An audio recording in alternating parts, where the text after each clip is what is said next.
사랑하는 성도 여러분, 하나님께서는 우리를 이 세상의 빛과 소금으로 보내셨습니다. 우리가 있는 곳은 어둠이 물러가고 또 여러 가지 부정과 부패들, 또 죄악들이 사라져가는 그런 방지제의 역할을 하고 있습니다. 자, 오늘도 우리가 있는 곳, 또 우리가 살아가는 그곳에 또 밝은 빛과 또 소금으로 역할을 감당할 수 있는 여러분들 되시기를 바랍니다. 자, 오늘 우리에게 주신 하나님 말씀 사사기 12장 1절에서 15절까지 말씀.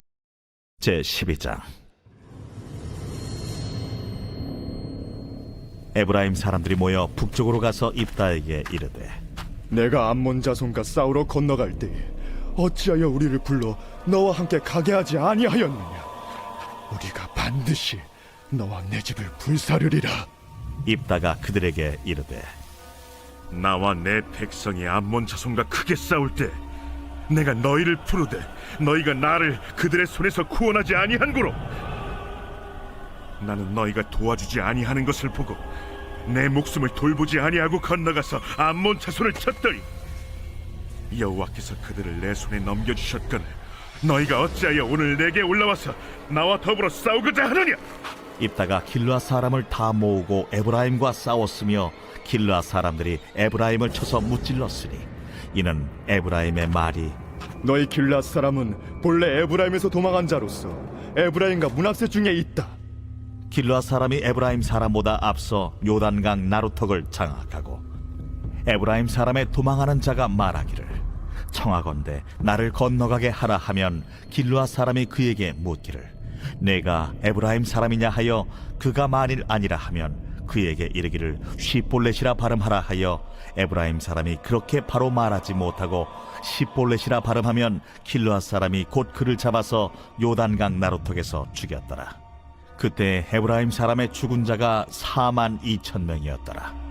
입다가 이스라엘의 사사가 된 지 6년이라 길르앗 사람 입다가 죽음에 길르앗에 있는 그의 성읍에 장사되었더라.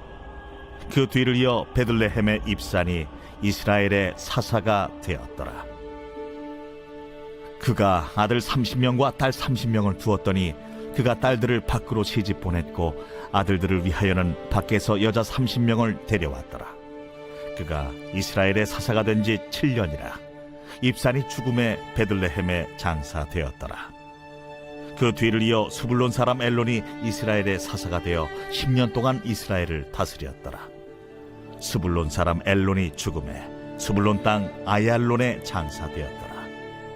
그 뒤를 이어 비라돈 사람 힐렐의 아들 압돈이 이스라엘의 사사가 되었더라. 그에게 아들 40명과 손자 30명이 있어 어린 나귀 70마리를 탔더라. 압돈이 이스라엘의 사사가 된 지 8년이라 비라돈 사람 힐렐의 아들 압돈이 죽음에 에브라임 땅 아말렉 사람의 산지 비라돈에 장사되었더라.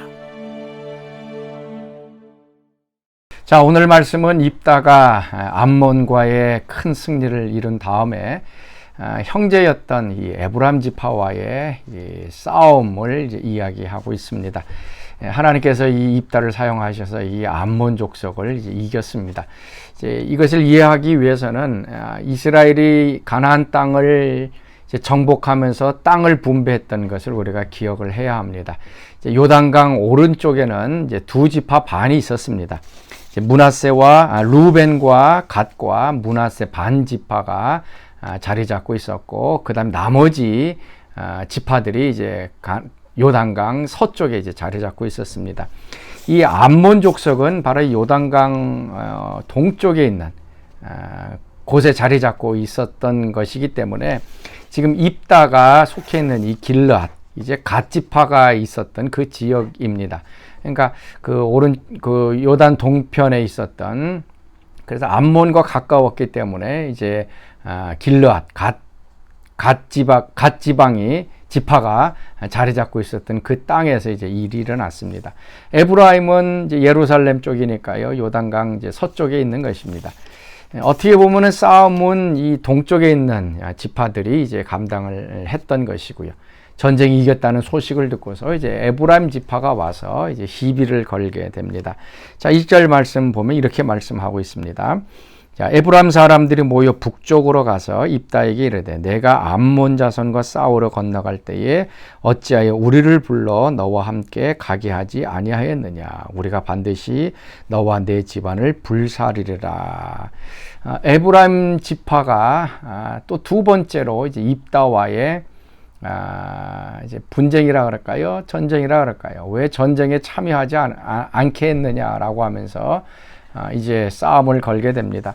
우리가 많이 들었던 얘기입니다. 기드온 300용사로 이겼을 때에도 에브람 지파가 와서 똑같은 말을 했죠.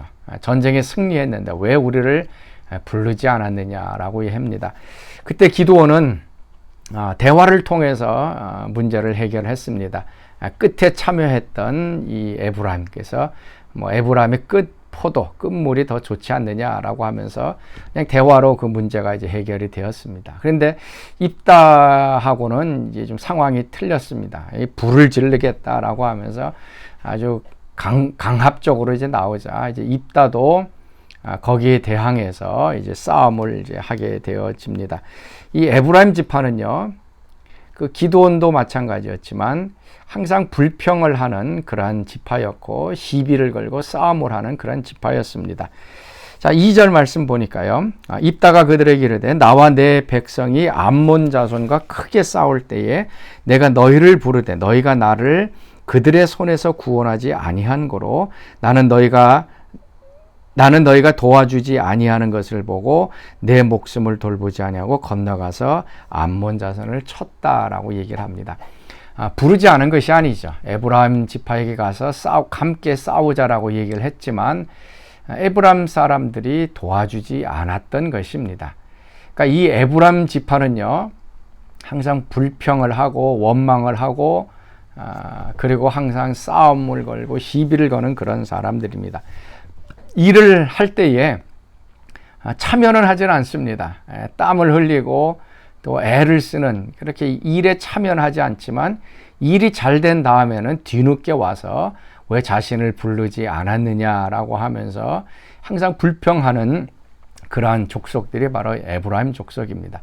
오늘 우리 가운데서도 그러한 모습들이 많이 있습니다. 함께 일하고 함께 참여하고 또 희생하고 그렇게 해서 함께 이 승리의 기쁨을 누리면 좋겠는데 땀 흘리는 데는 참여하지 않고 마지막 영광 받는 데에만 관심을 갖고 있는 사람들이 얼마나 많이 있는지 모릅니다.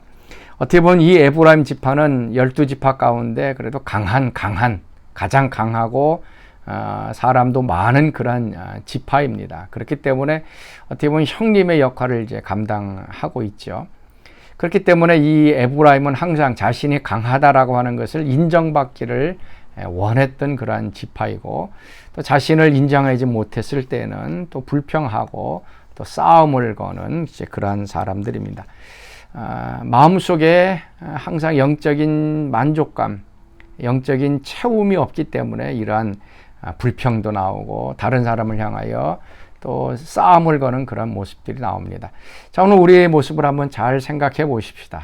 우리 마음이 하나님으로, 말씀으로, 성령으로 또 은혜로 충만하게 채워져 있으면 우리는 다른 사람들에게 불평하거나 시비를 걸질 않습니다. 그런데 우리 속에 있는 은혜가 다 빠져나가고 영적으로 텅텅 비어 있을 때는 뭔가 인정을 받아야 되고요. 또 다른 사람 하는 모든 것들에 대해서 이제 싸움을 걸게 되어집니다. 자, 사랑하는 성도 여러분. 자, 오늘 하루 하나님께서 여러분의 마음속에 충만하게 여러분의 영적인 갈급함들을 채워주시길 바랍니다. 그래서 하늘의 은혜로 충만하게 채워져서 다른 사람들과 좀 화평하게 지낼 수 있기를 바랍니다. 그리고 같이 일했을 때는 땀 흘려 손 걷어붙이고 좀 희생하고 노력하면서 그 영광까지도 함께 누리는 처음 시작부터 함께하고 마지막까지도 그 영광을 함께 나누는 여러분들이 될 수 있기를 바랍니다. 자, 이제 입다가 길라 사람들을 동원해서 에브라임 사람들과 싸움을 합니다.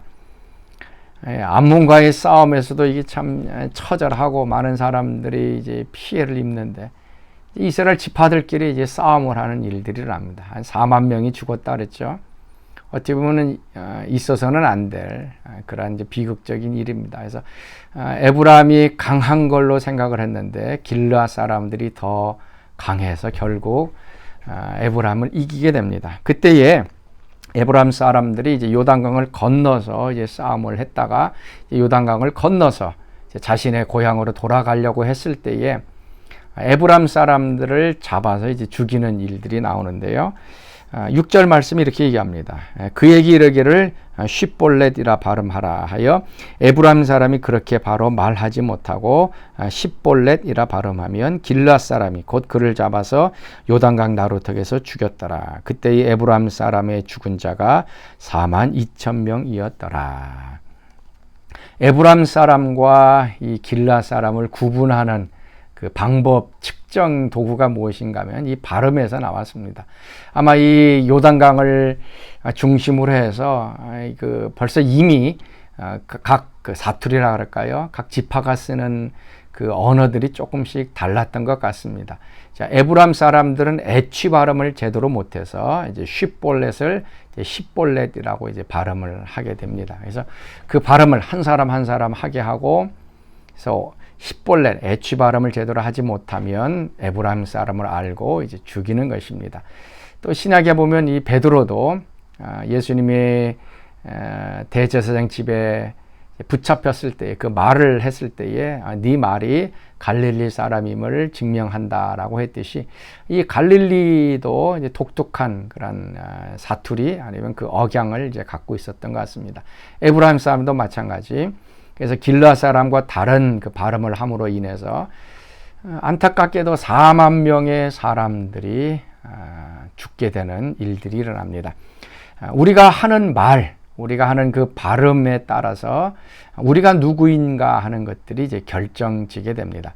우리는 한국 사람이기 때문에 한국말을 하죠. 뭐 다른 사람들은 뭐 영어나 스페니시, 뭐 포르투갈 언어를 하지요. 어떤 말을 하느냐 하는 것이 우리의 정체성을 얘기하고 또 어떤 내용의 것들을 말하느냐 하는 것이 우리가 누구인가라고 하는 것들을 보여줍니다. 오늘 하루 여러분의 입에서 나오는 말들이 어떤 말인가? 우리가 손님들을 대하고 여러 가지 하면서 일상적인 얘기를 좀 하기도 합니다. 그렇지만 우리가 예수님을 구주로 고백하는 사람이기 때문에 또 우리 입에서는 하나님, 또 예수님, 뭐 영광, 은혜 이런 말들이 나오게 될 때 우리는 예수의 사람, 하나님의 백성의 사람, 하나님의 자녀가 되는 것이죠. 이런 말이 우리 입에서 나오지 않는다 그러면 우리는 하나님의 사람이 아닐 것입니다. 자, 오늘 하루 내 입에서 과연 예수 믿는 사람의 은혜의 말들이 나오고 있는가 한번 살펴보시면서 이 십볼렛이라는 단어는 또 영어로 보면은 이제 철저하게 시험하다라고 하는 것으로 이제 사용되고 있습니다. 자, 오늘 입에서 오늘 우리가 하는 말을 통해서 내가 과연 예수 믿는 사람인지, 예수님의 제자인지, 하나님의 자녀인지 한번 살펴볼 수 있기를 바랍니다. 그래서 내 입에서 예수님, 또 십자가, 뭐 구속, 은혜, 뭐 하나님 나라 이런 말들을 사용함으로 인해서 내가 하나님의 귀한 백성인 것들을 다른 사람들이 알 수 있는 그런 복된 하루 되시길 바랍니다. 자, 우리 기도하겠습니다. 하나님, 오늘도 또 에브라임이 또 길르앗 자손들과 함께 또 싸움하는 모습들을 보았습니다. 불평하고 또 원망하고 시비를 거는 이런 모습들, 우리 마음 속에서 하나님 영적인 충만함으로 채워주셔서 오늘 하루도 하늘의 영광으로, 하늘의 만족함으로 살아가고 기쁨으로 살고 평화로 살고 모든 사람들과 함께 화평의 삶을 살아가는 저들 되게 하여 주옵소서. 이제는 우리 주 예수 그리스도의 은혜와 하나님의 그 크신 사랑하심과 성령의 교통과 기름 부으심이 오늘도 우리의 입술로 또 하나님을 증거하며 살기를 소원하는 사랑하는 성도들 가운데 지금부터 영원토록 함께 하시기를 간절히 축원하옵나이다. 아멘.